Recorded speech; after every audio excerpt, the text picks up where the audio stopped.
And we are live with the PHU Dynasty Podcast, episode 35 this week. I'm rocking it solo again. This is the week 4 recap. We're already a decent way into the season, everyone.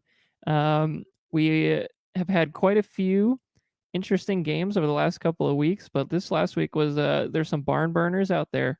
We had a couple of 170s, we had a 160, some interesting matchups, but none of them were really all that close.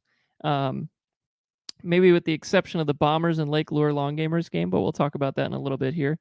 So today we're just going to go through the week 4 recap, and then I'll talk a little bit about each game moving forward. We'll kind of keep the same format as last time. I'll go through from the bottom of the rankings all the way up to the top, and we'll talk on some key players and who's up next for each team. And let's just dive right into it. So the first team up is yours truly, and it's the Texas Armadillos at 0-4, currently sitting at 310 points for the season, which is considerably less than the rest of the league. The next closest is actually the Kentucky Elk at 402, and then the Cheese Fries at 420. So the Armadillos having a rough sled as expected, and we were projected for 92 points last week. We only got to 74. Didn't quite have some of the production from some of the guys that we're used to seeing, such as Jalen Hurts. Maybe a little bit lower of a game for a couple other guys, but really this game, you got Jeff Wilson, you had Alec Pierce show up, you had Nico Collins show up a little bit. The rest of the team was kind of just a bunch of 1s through 6s, nothing crazy, but let's go ahead and talk about some of these key players. So Jalen Hurts, still won the game 29-21 against the Jacksonville Jaguars. They didn't really need to do a whole lot to win that game. Finished with decent rushing stats. He ran 16 times, which is more than usual over the last couple of weeks at least. But it was kind of a down week for him. Not a whole lot to do there. They kind of had control of the game on the ground, and they chose to attack the Jaguars on the ground. So not a big deal, but Hurts is fine. He's going to be a top 5 quarterback heading into almost every week. Next notable player here for the Armadillos, you had Jeff Wilson, 13.4 points, 18 carries, 74 yards, 1 touchdown. He's locked and loaded into the lineup, into probably almost any lineup until Elijah Mitchell shows back up. The team loves to run the ball, and he's running the ball really well, and it seems like as long as he stays healthy, he's going to be kind of their bell cow. 13.4 this week, and I believe he had quite a bit last week as well. He had 86 yards last week, and the week before, it looks like he had 84 yards. So pretty consistent as an RB2 there for sure for most teams. Of course, with my team, he's going to be the RB1. Who else do we got? Then we had Jelani Woods at 3.3 points. He had 1 catch for 33 yards, but it's important to note that just because of the explosiveness on the catch. You don't see a whole lot of 33-yard catches from tight ends, and he's just a big boy. So I'm really looking forward to see how he develops this season. Unfortunately, that offense is a bit of a mess right now, and the tight end room is probably the best overall group on that team. You got Mo Alley Cox, who is not a slouch, and then Kylan Granton is having a nice little season as well. So they're really using their tight ends, and it's a true rotation, which is unfortunate for Woods, but he's looking good as a rookie, and really you don't expect a whole lot of production out of rookie tight ends. Staying in that same offense, he had Alec Pierce with 8 points, making a couple really nice catches, and seems to have the trust of Matt Ryan, and he looks, if you just watch him on the film, he looks the part as like a good number 2 receiver. I don't think he's ever really going to be that number 1 guy, but as a number 2, he'll get you your 60 yards, he'll get you your 80 yards, and maybe throw in a touchdown every here and there to make things interesting. So so far so good for Pierce. Had a good week last week too. So 8 points is nothing to scoff at. And then I think the last notable player here for the Armadillos is Isaiah Pacheco. If anybody watched the game, which I would imagine most people did, it was a primetime game. if you watch Pacheco run, he really looked good. I mean, he passes the eye test. He runs hard. He runs low to the ground. Great pad level. He's decisive. He makes pretty impressive runs. So it is interesting to see, how that dynamic is going to work out with him and Clyde EdwardsHelaire. Any sort of Helaire injury, Pacheco becomes a pretty valuable asset in almost every league. And it seems like he's pretty much surpassed Jerick McKinnon on the depth chart as well. I don't think McKinnon had much work at all in that game against the Buccaneers. So that looks pretty good for Pacheco. And, at the very worst, he's a high upside backup handcuff guy to have. So right now, I'm liking the third round pick that I traded away to get Pacheco. It's a solid young running back. So next up, the Armadillos unfortunately run up against the Lampposts, who are 4-0. Not looking like another opportunity for a win, but we're just going to try to score as many points as we can, and hopefully the Lampposts have a bad week. Even their bad week is probably going to be 120 points, but we'll see what we can do. All right, so that brings us to our number 9 team, and that is the Cheese Fries at 0-4. The Cheese Fries, like I mentioned, actually have more points scored than the Kentucky Elk at this point in the season. Last week, he also ran into a tough matchup. He ended up losing to I lost to the Muskrats last week. And then the Lampposts were the Cheese Fries ended up losing to the Lampposts 171-97. So that was quite an effort from the Lamppost as usual. That seems to be their normal, though, is 160. Nothing to scoff at for the Cheese Fries. 97 is a solid week for a rebuilding team. But he did have some notable players in there. Obviously, Mahomes is going to just drop his 30 points a game. That's pretty normal. But Tyler Algier dropped 10 points and then now has Cordell Patterson, it looks like, out for at least 4 weeks on the IR. So I really like I would really like to see how that backfield's going to shake out. There's also Caleb Huntley, who was one of my undrafted free agent darlings last year that didn't really do anything and ended up on the practice squad. So I'm happy to see that he's actually going to get a shot at some carries. But it looks like Algier is going to be in the driver's seat for meaningful carries. He had 10 points this past week, and it looks like really his only competition is going to be Huntley and Darrell Williams, who nobody's really scared of. So staying along the lines of the Falcons, we had Drake London with a bit of a dud at 1.7 points. And, I think this could just be an off week. It seemed like the game plan was really just run the ball. Kyle Pitts didn't do anything, which we'll talk about later.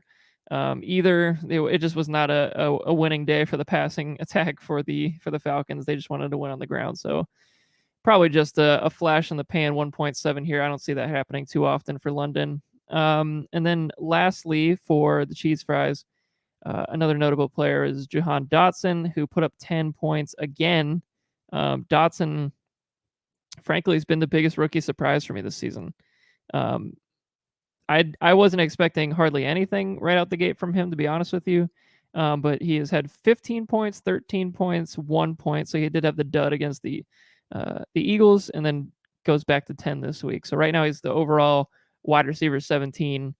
I don't think Tibbs or anybody else in the league would have expected that, but Tibbs is absolutely going to take that. And right now, his trio of rookie receivers have all played very well this season, even if they've had a couple of duds here and there between Drake London, Garrett Wilson, and Jahan Dotson. So I'm a big fan of the Tibbs draft so far, and I'm excited to see how the rest of the season plays out because those guys look really good right now. Next up, he will be playing the Long Gamers, who are fresh off a loss, and that's going to be an interesting game. Will the Long Gamers be able to rebound from their loss? And, maybe this is the week that Tibbs gets his first win. Who knows? Let's keep this thing rolling right along. And next up is the Elk at 1-3. And it's been an interesting week for the Elk. We actually had Senator Gilchrist get on, and on the sleeper chat and mentioned that he is finally admitting that his team sucks, which is, it's been a long time coming. And I never wanted to just say his team sucks because truly I don't believe it's awful. But I think he's finally realizing that the star power might not be there. And maybe the depth of the team is good, but that doesn't help when they're all scoring 7 and 8 a game. It's, not getting those big blow up games of 17, 20s, anything above just a replacement level player, wide receiver 2s and 3s. So, kudos to the Elk for realizing that. What they end up doing from this point in the season on is very interesting. There's draft implications, obviously, with some of the picks being available and some of the picks being unavailable to him now because they've been traded away. Then you also have quite a few guys on the trade block now that he's floating out there. I believe I saw Kamara out there, along with a couple other notable players. So I think this is a very interesting week for the Elk. They played the Battle Axes, and frankly, I'm not picking the Elk this week. It's just not looking good with some of the injuries that's going around with that team, and frankly, some of these disappointing players. Let's go ahead and talk about some of these guys right now. So you had Najee Harris at 7.4 points, and 7.4 is nothing to scoff at. It's a fine week for most players, but when it's Najee Harris and it's your your RB1. It's a little bit disappointing. I mean, it's been a whole year so far of just, average play, and he's RB26 right now, and it's not what you want from a guy you traded quite a bit of draft capital from.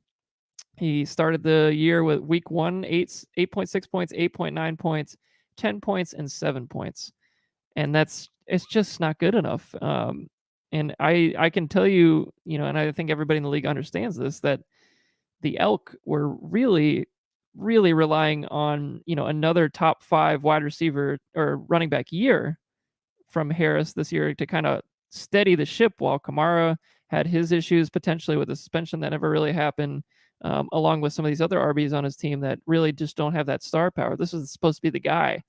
So now that this hasn't happened, it's a little bit questionable. So let's see how Harris picks it up now with Kenny Pickett. Maybe that changes things, but so far it's been a lot of average play so far from his big RB.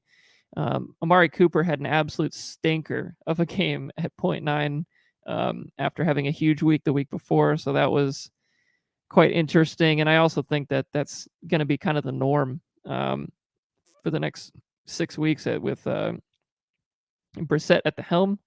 You're probably not going to see a lot of consistent play from a week to week basis. So, he's not going to be reliable. We'll put it that way. And then Rashad Bateman at 1.7 points. It's just an absolute dud for him.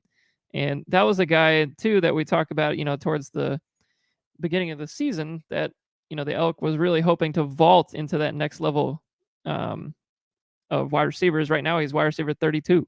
So he's in that wide receiver 3 range at this time. He scored 1.7 this week, 3.9 the week before, and then had a couple of weeks, good weeks prior to that with 17 and 11. So, let's see if he can right the ship after 2 bad weeks. He's getting the Bengals this week, so and then the Giants after that. So, maybe Rashad Bateman pulls it together. But luckily, the emergence of Chris Olave has really boosted this team's morale from a wide receiver position. He's been very good over the last couple of weeks. He had 12 this past week. He had 15 the week before, and then a couple of 6s in weeks 1 and 2. So really, he's been almost as good as any other rookie wide receiver at this point. He's wide receiver 18. I think he's just behind Jahan Dotson. So, that's a great find for the Elk towards the end of the first round. I'm a big fan of the pick. I was at the time too. I thought it was the right pick at the time. So that's looking good. So there's just a lot of problems on this team right now. And, Kyler Murray being hit and miss, that's not helping things. Tony Pollard, just an awful week last week, but he's been hit or miss as well. I'm not so sure how this is going to end up for the Elk, but it's as much as he admits that the team is still in that, sucky I don't know phase. It's still in the I don't know phase, and it's tough to go through a season like that without committing one way or the other. So I'm very interested to see how the Elk handle these next couple of weeks as we get towards the middle part of the season. All right, so he gets the battle axes up next. And let's go to number 7, and we're going to talk about the Lauderdale Lionheads at 2-2. Took a loss last week to the Battle Axes. Ran up against a really good opponent. First of all, Scavelli is a great team, but the Lionheads scored 119 to Scavelli's 160. So it's not like the Lionheads just died and didn't have a good week at all. There were some good players in there for sure. First one, Miles Sanders, 27 carries, 134 yards, 2 touchdowns. Added in a couple of catches as well. He is the RB5 on the season. And if you would have asked me prior to the season, I would not have believed you that he was the RB5. He had a week 1, 16, week 2, 8, week 3, 4, and then this past week with a huge 28-point performance against the Jaguars. This week he gets the Cardinals, who also suck, and then the Cowboys after that, and then a bye. So Sanders, is really producing in that offense that really does like to run the ball. Despite having all those weapons on offense, they're still going to run the ball. So that is a huge find for, I wouldn't even say a find. He's been on the team, but a big boost in production when you're getting something like that from a guy that you really weren't expecting a whole lot from. So big development there for the Lionheads. And it's really going to be needed now that Javonte Williams is out. I believe he tore his ACL or PCL, or either way, he's out for the whole year. He only gave him 2.7 points before he exited, and it's really sad to see because Javonte we're fans of him on the podcast. Frankly, I think he had a lot of similarities coming out of college and just game style and running style to Nick Chubb. I think he plays a very similar game. He actually even has a better receiving game. So he runs hard. He runs after contact. He has great vision. And it's sad that we're not going to be able to see him until next year now. So that is really disappointing. It leaves the door wide open for a couple of guys, specifically Melvin Gordon. They got Mike Boone still. Everybody loves Mike Boone. And then they added Latavius Murray, I believe, too. So it's going to be an interesting couple of weeks here to see how that backfield shakes out. Let's see. Let's go ahead and talk about Christian Kirk. 6.3. It's not a big week, but it's a respectable week. But really, when you go and look in the nitty gritty of that offense, and if I'm not watching a lot of Jaguars games, I'll be honest. I'm sure you guys probably aren't either. So when you go back and look at the stats and see how many targets Christian Kirk is getting on a week-to-week basis, it's pretty mind-boggling. He is their number one, and he's the number 6 receiver on the year. He had 12, 19, 13, and then 6 this past week as far as fantasy points. He's been targeted 12 times, 6 times, 9 times, and 9 times. So he's getting a crap load of targets. Average depth of target is pretty high, too. He's yards per catch. He's catching first downs pretty much every time he's getting the ball. He's averaging, I think, close to 15 yards per catch. So he's having a great year. And we all really kind of dumped on that entire signing contract, whatever. And it's still a terrible contract. It never should have been given out. But they needed a number one, and they thought that Christian Kirk was the number one. It seems to be working out for him. So it's been a huge boost for Trevor Lawrence. Who else are we going to talk about here? Let's talk about Deebo Samuel with 18 points. That he had that in just a beautiful catch and run. I think it was Monday night. Yeah, Monday Night Football. And he just proves every single week that if you just get him the ball in the right situations, he's a threat, and he's a guy you want pretty much in your lineup at all times, no matter what. And I think with Garoppolo, I think his upside's higher. I don't know if his upside would be as high with Lance doing some of the running as well. All right, so the Lionheads are 2-2, probably not where he wanted to be outside the playoff picture as it stands right now. But he gets the Lambs next week in a prime time. We talked about this on Sleeper, prime time South Florida battle against the Lambs and James Seafew. I'm sure they'll have a nice watch party down there. I wish I could be down there to watch them yell at each other. I'm sure James will be donning his Los Angeles Lambs dry fit t-shirt, and I'm excited to see what comes out of that game for sure. All right. Speaking of the Lambs are our sixth team, and they are 2-2 as well. And they are coming off a win against the Elk, 173-90. And I don't think there's a team in the league, maybe outside of the Elk, that needed a win more than James needed this win. And it's not the fact that he won the game, it's the fact that the guys that won him the game stepped up. And it was Austin Eckler with 28 points. Huge rebound off of his first 2 weeks that, first 3 weeks, I should say, they were not anything special at all. Eckler, 28.9 points in that game, and he had 13 carries for 60 yards, 2 touchdowns. Also had 6 catches for 49 yards and a touchdown. In the weeks prior to that, he had 5 points, 9 points, and 7 points, which, for an RB2 or 3, that's fine, but we're talking about Austin Eckler, so he's already back into RB12 positioning right now. So huge rebound week for him, and maybe this is that spark. He got the Houston terrible defense this week. He's going against Cleveland next week. A little bit better of a defense, but still nothing too crazy. I'm very much looking forward to seeing how Eckler rebounds now. And then off of the suspension gets Mike Evans for 23 points, who just dominates every time he's on the field with Brady. He's an absolute stud, and I don't even feel like we need to talk about him because we all know how good he is. CeeDee Lamb also 15 points, really showcasing kind of what he's made of, even without Dak. He's a great receiver. I don't think he's ever going to be a bona fide number one, in the likes of, the Hopkins and the old time AJ Greens or those type of molds of receivers. But he's just I feel like he's a new age number one, because every team really has a couple of good receivers, it seems like these days.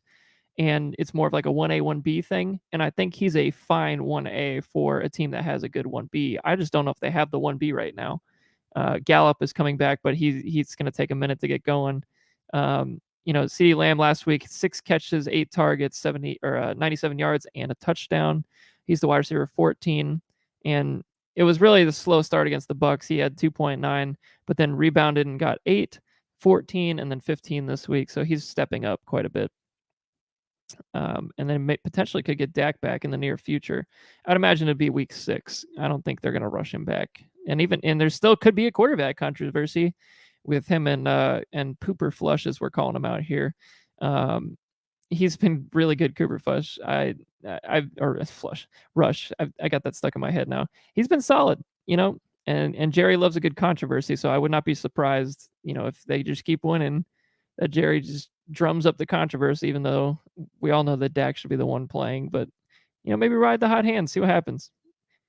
It's Jerry world. Anything can happen in Jerry world. And then last but not least, Christian McCaffrey with 16 points for the Lambs last week. That is a big number, because it's not so much the number, but it's how he got those points, and it's in the receiving game, which he had a receiving touchdown and quite a few catches, and that's what really was kind of missing for the first few weeks for McCaffrey. So James getting a big boost there.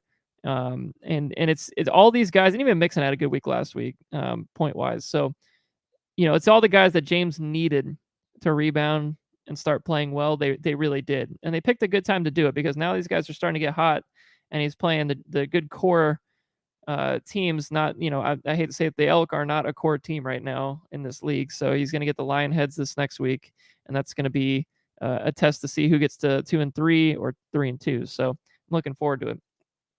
Let's go to the number 5 team, and that's going to be the Muskrats at 2-2. And look at the Muskrats in the playoff picture. He has to like that. Frankly, he didn't have his best week this week. He scored 122 points against the Armadillos, 74. So he was kind of lucky to run into a little bit of a cream puff this week. And after the first few weeks with the Muskrats, getting the battle axes and getting the lampposts, both dropping 160, 170 on him, and him scoring 142, I believe, both times. This is a little bit of a step down. But the Muskrats, as a team, they're, don't really have any real issues. Really the only guys that let them down this week were Michael Pittman and James Robinson. Pittman had 3. I believe James Robinson only had like 2.9. I think Robinson was more the game script. They just were down early and couldn't really run the ball the way they wanted to. And then Pittman is the one I'm a little more concerned about. Frankly, it's just because I don't think the Colts are going to be a very fun team to watch over the next 8 weeks. They just lost Jonathan Taylor for whatever amount of time. It seems like they were considering playing him this week. I don't even know if it's going to end up happening. But the team just, it's a mess. If you remember a couple of years ago, the Colts had such a good offensive line led by Quentin Nelson. Now he's the only thing they have. It's turned into quite an interesting situation. And, Pittman is a good receiver. I think he's also kind of in that same CeeDee Lamb boat, where I don't know if he's ever really going to be that dominant wide receiver one. I mean, he's got the profile for it, but I don't feel like we've seen it. If you watch the games, you don't see him really taking over a game. It's kind of just a crossing route over the middle or an out route. It's never like these crazy plays, and maybe I'm not watching him enough, and that could be my fault. But I've never came away, saying he's a bona fide one. And frankly, with him not being that bona fide one, then you don't really have many other options around him currently. I mean, Alec Pierce is the de facto number 2, which he could develop into a very good number 2. But it's still so early, and they don't really have anybody else. Paris Campbell hasn't been very good. Ashton Dulin is just a guy. So they're relying a lot on their tight ends right now, which really are one of the strengths of the team. So I'm not sold that Pittman is going to have very consistent production throughout the year. I think you're going to see weeks like this with 3 points, with a complete goose. These type of games happen. So, so I'm not so sure about Pittman moving forward. Let's talk some positives. So we got Nick Chubb with 19 points. The dude is just rolling. As long as he's healthy, he's going to be an RB1. And, that trade is looking very nice for the Muskrats right now. Only investing just one first-round draft pick and some other stuff in that trade with the Armadillos. T. Higgins with 19 points is looking like the number 1 on that team for the Bengals, even though we all know Ja'Marr Chase is a stud. And we know Ja'Marr Chase is truly a wide receiver 1. He's getting clamped down a little bit this year, attracting more attention perhaps than years past. And Higgins is taking advantage, and he looks like a true wide receiver 1. If you see his body type, the way he's making plays, the way he can move, he looks legit. Higgins is a wide receiver 1 in Dynasty, in my opinion. He was kind of on that borderline heading into the season.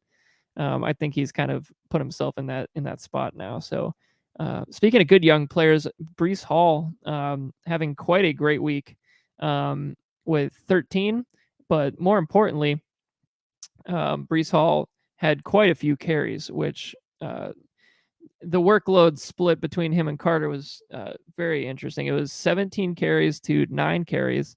And then Breece Hall had 17 for 66 and a touchdown, also had 6 targets from Zach Wilson in the passing game, only had 2 catches out of the 6, which is I don't even know what to do with that number. So yeah, Breece Hall, and he looked good too. Breece Hall looked legit. And maybe this is not really the changing of the guard between him and Carter. They're both going to get their touches, but it seems they want to lean on Hall as kind of that first and second down banger, which is what we all kind of really thought before the season, that it would be more of him on the first and second down and more Carter on the third down type of deal. But they're both getting targets. They're both getting carries. I think it's just going to be what it's going to be for the foreseeable future. So he did get this win. He's 2-2. Next week he has a tough matchup, and I think this is going to be one of the best games of the week against the Baton Rouge Bombers, who we're going to talk about here in 1 second, who are 3-1. So I think this is one of the primetime matchups. So let's get right into the Bombers here. And the Bombers took a W down against the Long Gamers, which was an upset at the time. 2-1, taking down a 3-0. So big win for the Bombers. I wouldn't say a big game. It was 122-98. Long Gamers definitely did not have their best week. But the Bombers really didn't either. They had a couple of duds in there, which we'll get to. But the big news from that game come from the running backs for sure. Well, let's start with Patterson. He had 9.8 points before exiting with an injury, and it seems to be a pretty significant injury. So he will be out a minimum of 4 weeks because he was placed on the IR. And then you have Josh Jacobs at 30 points, which was quite a rebound from previous weeks where it wasn't quite as convincing, I guess, as being a solidified player in the offense. He is now RB8 on the season. The first week he had 7, second week he had 8, and then 9, and then 30. So he's only gone up. So will he get above 30? He's got the pattern has to stay rolling, right? This is what it is. Sleeper doesn't lie. He's getting Kansas City next week, so not a super easy matchup, but definitely doable. But the important thing I think to look at here is he received 28 carries. 28 carries, 5 catches, 6 targets. So you're talking 30 plus targets and touches a game, or not targets, touches a game. That's looking really nice. And frankly, this team needs it and will definitely need it now that Patterson is out. Frankly, Zeke hasn't been anything special. He's kind of just been that RB2/3 for the majority of the season so far. So Jacobs needs to step up. And luckily, he picked a good time to do it. We could stay with the Falcons, talk about Kyle Pitts. And I sound like a broken record because I think Sean and I talked about Kyle Pitts not being utilized a couple of weeks ago, but they claim that they want to win games but don't use their best player. It's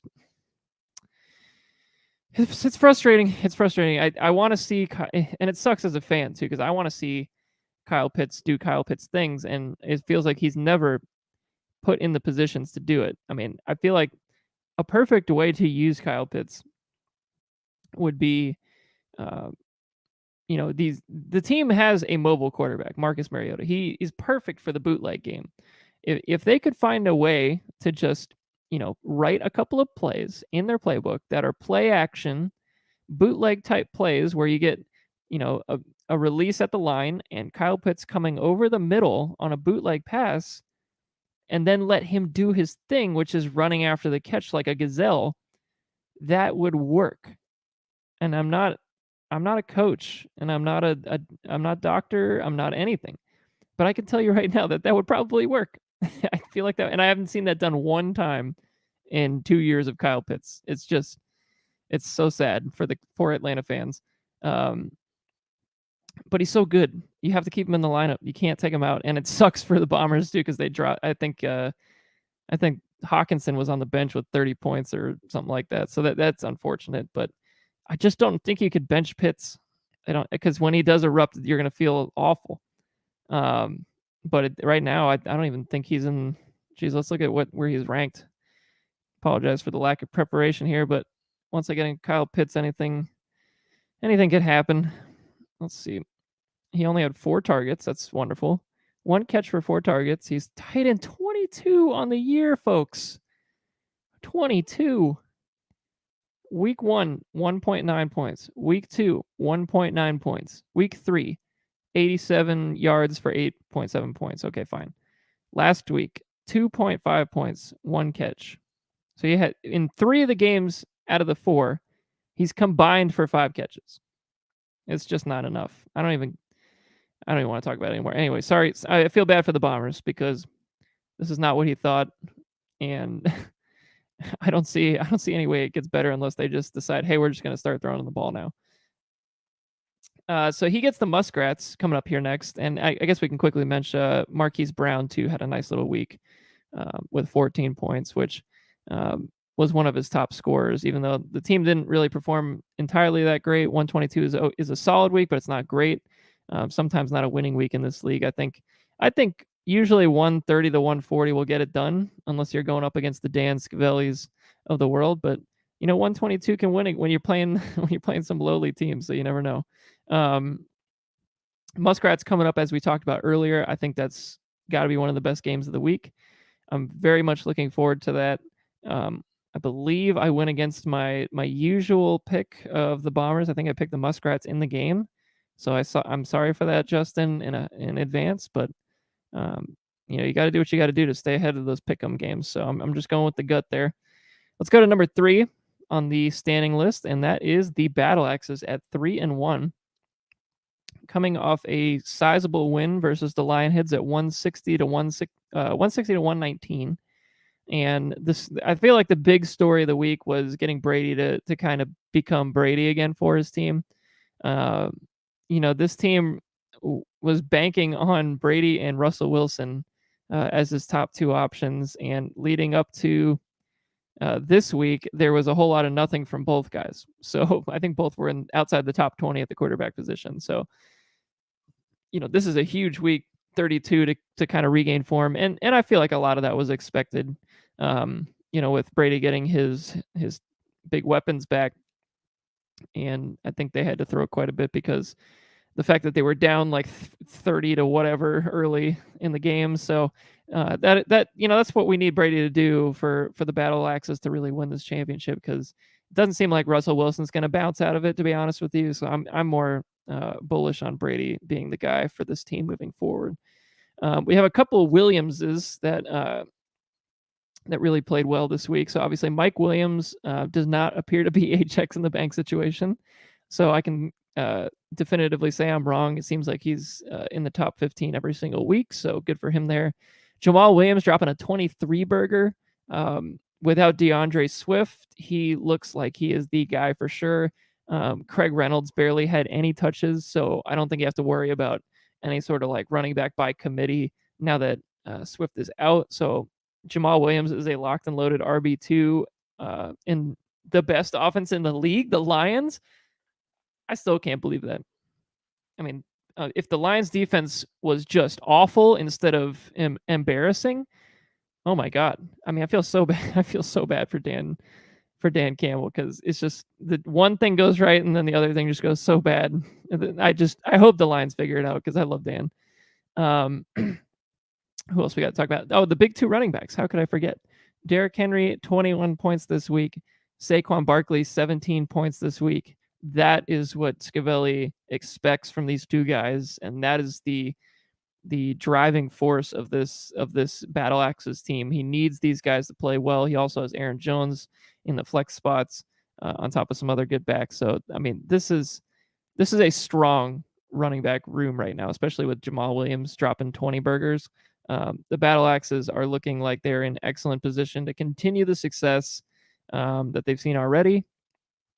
This week they get the Elk, which frankly, that's looking like a Battle Axes W. I don't want to say it's a guarantee, but it's looking pretty damn good. He should be at 4-1 after this season. So let's go to our number 2 team, and that is the Lake Lure Long Gamers at 3-1, coming off their first loss of the season. Started 3-0, lost to the Bombers, and there was a couple of interesting news notes for sure from this game. You had Jonathan Taylor go down with an injury towards the end of the game, I believe. I might be wrong on that, but I thought it was the end of the game. Only got 2 points prior to exiting, and it looks like he will not be playing this week. I also could be wrong on that. I haven't seen the most updated reports. So if he's gone, it's going to be some sort of mixture of Deion Jackson, Phillip Lindsay, and Naheem Hines, which none of that excites me. But, we don't know how long Taylor's going to be out. And frankly, the Long Gamers haven't been winning because of Jonathan Taylor so far this season. He's been just a guy really so far. I'm actually going to look up his numbers because I'm not 100% familiar with how he's playing because I don't own him in anything. Let's see. Right now he's RB 18 on the season, and I am seeing that he is ruled out for week 5. So apologies there. I don't know if it's going to be a long-term injury. That's the real issue. So he had 24 week 1 against the Texans. Seems like everybody's going to run on the Texans. And he had 6, 9, and then 2. So it's not like you're losing RB1 production after weeks 2 to 4. But Jonathan Taylor he's Jonathan Taylor. The team is just in a damn mess right now. I don't feel good about the Colts at all. So that's unfortunate, but good news for Sean is he does still have a couple of quality running backs, and he is getting Melvin Gordon an uptick in touches now with Javonte Williams being out, coming off of his bench. So that has to be a nice thing to have. Kareem Hunt is pretty consistent as well, and may get another good week out of Khalil Herbert, depending on if Montgomery's going to play. So I'm a big fan of the depth that this team has built, so that for in case of things like this, he's got guys to backfill, and he's also got Raheem Mostert as well, so that's nice. And Clyde EdwardsHelaire had a big week last week with 21 points. Unfortunately, was benched last week, and if I'm looking at it correctly, I think he lost by looks like 24 points. So if he had started, Clyde EdwardsHelaire would have been a lot closer. Clyde EdwardsHelaire is also the RB4 in the season, for anybody that was wondering. He's had 19, 11, 9, and 21 as point totals. And it's been a really weird year because, frankly, the touches have been very sporadic for Clyde EdwardsHelaire. His first 3 games, he had 7 carries, 8 carries, and 7 carries, and only had 3, 4, and 5 catches in those weeks. So it's not like he was getting a bazillion touches. He was just very efficient with his touches and had a couple of touchdowns as well. This week was the first week that he really saw significant touches. It was 19 carries for 92. So, hopefully there's more of that to come for the long gamers as they lose Taylor. Let's find some other good players to talk about here. So we got Khalil Herbert. We mentioned just a little bit earlier. He had 10 points. Hopefully for Sean, Montgomery does not play another week, and can get an extra week of production out of Khalil Herbert until he kind of goes back into that good handcuff role. But Herbert is a bona fide baller. If you just watch him carry the ball, the guy is legit. And I will announce that I am working on a film review for the long gamers, Khalil Herbert, because he went 5-0 in our Pick'em challenge, so I'll be working on that in the near future. I'm hoping to get that out before NFL Sunday, and that's going to be a separate video. I think I'm going to do those in separate videos because I feel like I can get some views on those as well if I do some quality clickbaiting headlines and maybe drive some traffic to the podcast. Who knows? We'll see. We had Tyreek Hill with 16 points, even with Tua going down early in the game. Tyreek in that offense is a pretty good machine right now. So I would feel good about starting him every week for sure. And then Jackson. I wonder which Jackson this is. I don't even know. Look at the preparedness on this podcast. Somebody named Jackson at 12 points. Which Jackson is it? Which Jackson is it?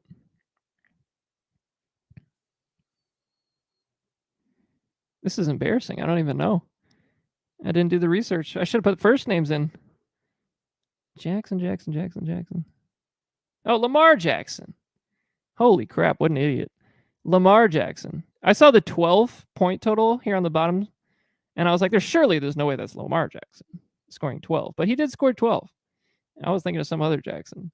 Yeah, not a good week. And frankly, if you get good production from Jackson and then just start Clyde EdwardsHelaire this past week, that's a win against the Bombers. It could easily be 4-0. So hindsight's 2020, can't win them all. But this week he does get the Cheese Fries, a much easier matchup, and that should be a win. But you never know. The Cheese Fries have the ability to put up some points. So you gotta score some points. All right, so let's go to our number 1 team. And no surprise, it is the Philadelphia Lampposts at 4-0, coming off their win against the Cheese Fries. I didn't put the score total in there, so I'll go back and find out. It was 171 to 97. So Dan hitting 30 points above his projection at 141 for the week, and got a huge game again out of Damien Pierce, which Damien Pierce has blown me out of the water as far as we did the film review on him. He looked great. He has NFL 3-down qualities. He can catch, he can run, he can block. And really the only thing that sucks for him right now is just Rex Burkhead being there. If he is not there, this guy gets every touch known to man. So right now he's running back 14, and he's gotten better every single week over 4 weeks. He's gone 3, 7, 16, and 20. So the pattern is looking great. And this week he gets the Jacksonville Jaguars. So fire up your Damien Pierces around the world. Expect another pretty good performance for sure. And he also had Justin Jefferson drop 22. Justin Jefferson, he's had a couple of interesting weeks here, and I think 2 and 3 kind of duds, and then this one was a nice bounce back for him. DK Metcalf has also bounced back after a couple of slow-ish weeks, got 15, and then Travis Kelsey, if you watch that Bucs game, pretty much the Bucs could not stop him at all, and he got 15 points as well. So that worked out pretty well for Dan's team, and frankly, Dan's team is good. There's not a whole lot of analysis that I can give here. He had the second most points this week behind James, and he's getting the Armadillos next, so that is looking like a solid W for the Lampposts. And then in week 6, he will be getting the Kentucky Elk. So I think there's a great road to 6-0 for the Lampposts. Yeah, not a whole lot more to say about the Lampposts. They're really good. So speaking of week 6, let's talk about week 6 here on the podcast. I put a post about it in our Discord. And week 6 will be our first ever, and this is year 11 of the PHU Dynasty League, will be our first ever throwback week. And this was an idea pitched to me by Sean O'Shea, my co-host who could be here today. I thought it was a phenomenal idea. I mean, we have so much great heritage and history in this league, and we have all the cool logos from back in the day, and we have some funny team names that we can go back and reminisce on. I'm actually planning on doing some fun things throughout the week of week 6 too, to kind of get the hype up for Throwback Week. So be on the lookout for that. I'm very excited for Throwback Week. So what that means is I will need some participation and help from the league.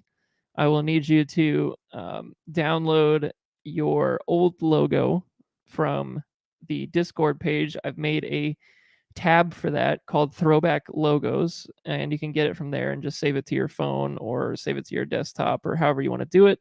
Put it in the sleeper. Justin, I think you're already ahead of the game a little bit because you've never changed yours over to begin with.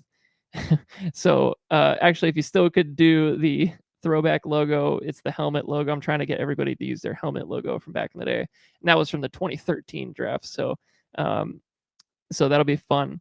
And you'll also need to change your team name on Sleeper for that week. And then after that, we'll just change it back to the old stuff, our normal stuff. So I'm hoping that it'll be a good way for us to walk down memory lane a little bit.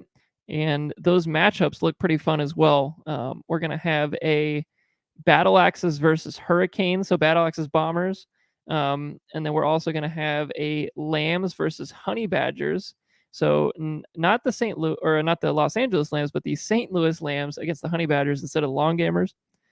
Then we're going to get the Kansas City Queefs versus the Louisville Chupacabras. So that'll be the Lamppost versus the Elk. And then you'll have the Silly Nannies versus the Swallows in what could be the matchup of the week, in my opinion. And that would be the Lionheads versus the Muskrats. And then we have I don't want to call it the Tank Bowl because I guess I can call it the Tank Bowl. We're both we know where we're at. We know what we're doing. It's the Cheese Fries versus the Blowouts. So the Cheese Fries have never had a name change, so they stay steady. But the Blowouts come back in perfect timing too, really, considering the trajectory of the team. We're really happy to have the Blowouts come back. So I'm really looking forward to that week. I hope you guys are too. And I promise I'll have some cool stuff throughout the week on the Discord just to build some hype. So all right, so we're at 50 minutes roughly, so I'm going to wrap up this podcast, but that was the recap for week 4. Week 5 looks like it's going to be a good one. I'm really excited for a couple of the matchups in the league, and I hope you guys have a great rest of your Wednesday night. I am gonna check this comment section real quick. We got Alex Morales in here. If Justin's team was named Hope, he'd be managing it every day. Oh God. Oh man, Justin's team. They hurt me every time, and I love them. I still go back. I love the Bombers. All right, let's wrap this up. Thanks for tuning in for whoever ended up watching live, and hopefully y'all enjoyed this one. So we'll see you later.